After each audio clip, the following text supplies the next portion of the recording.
Hey guys, আসসালামু আলাইকুম। আজকে আমি আপনাদের সাথে একটা মেহেন্দি ডিজাইন শেয়ার করব।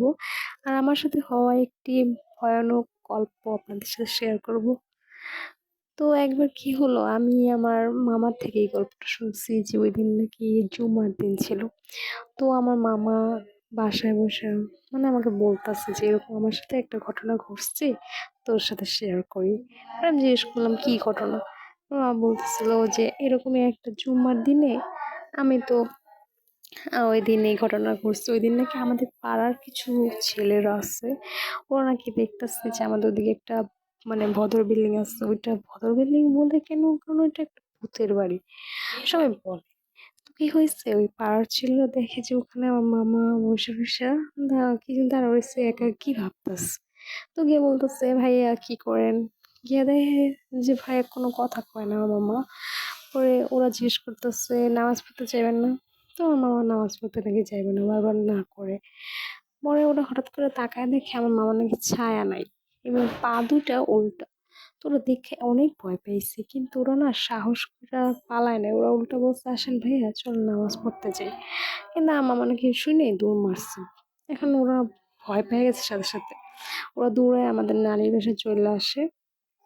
পরে নানির বাসায় চলে আসতেছে এই চিন্তায় যে কি আমার নানিকে বলবে, আমার নানিদের বলবে এরকম ঘটছে, এবং ওনারা যেন বুঝে যে এরকম ওদের সাথে হয়েছে। পরে তারা এরকম আমাদের নানি বাড়ি দিয়ে ছুটে আসে। আয়সা এখন দেখতেছে যে আমার মামা মানে আমার নানির কাছে ফার্স্টে যায়, বলে যে জানেন রাহাত ভাইয়ের সাথে কি হয়েছে। আমার মামার নাম রাহাত। তো বলতেছে এরকম একটা ঘটনা ঘটছে। এখন বলে কি হয়েছে বল আমাকে। ওরা কথা বলবো কি, ওদের নাকি শ্বাসই আটকে যেতেছে, মানে ঠান্ডা হয়ে গেছে শরীর। এরকম ভয়ানক ঘটনা দেখে যে ছায়া নাই, পা উল্টো। মানে সিরিয়াসলি আপনি চিন্তা করেন এরকম যদি আপনার সাথে হতো, কি করতেন। আমি তো অজ্ঞানী হয়ে যেতাম। পরে আমি জিজ্ঞেস করি মামা এরপর কি হয়েছে বল না বল না। পরে ওর মামা বলতেছে অনেক ছেলেগুলো আমার নানিকে বলতেছে যে রাহাত ভাইয়া কোথায়। পরে আমার নানি বলে রাহাত তো ঘরে, ওই যে দেখ টিভি দেখতেছে। ওরা ওরা তো শকড। ওরা তাকায় দেখে আমার টিভি দেখতেছে।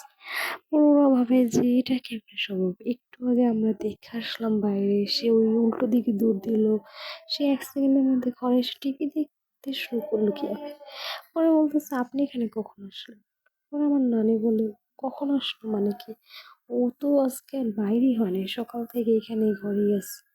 এইটা শুনে না ওরা সাথে সাথে মাটিতে বসে পড়লো ভয়, যে ওরা তার মানে যা ভাবছে সেটাই সঠিক, ওইটা কোনো মানুষ ছিল না। মানে লিটারেলি আমি কথাগুলো শুনে না ওখানে স্তব্ধ হয়ে গেছি। আমি ভাবছি কি আমার মামা মজা করে হয়তো কোনো, কিন্তু পরে শুনেছি না কোনো মজা নয়, এটা নাকি সিরিয়াস একটা ঘটনা।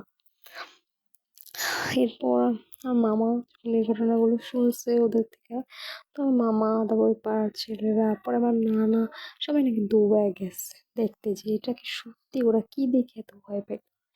কিন্তু গিয়ে দেখে ওখানে তেমন কিছুই নেই, ওরা ওরকম কিছুই পায় নাই, চারপাশে খুঁজছে। তারপর ওরা ভাবছে ওরা মনের ভুল দেখছে, কিন্তু ওরা একজন ছিল না, ওরা 3 4 5 জন ছেলেরা ছিল। তো ওরা এত মানুষকে ভুল দেখবে একসাথে। তো এই গল্পটা শোনার পর আমি অনেক ভয় পাই।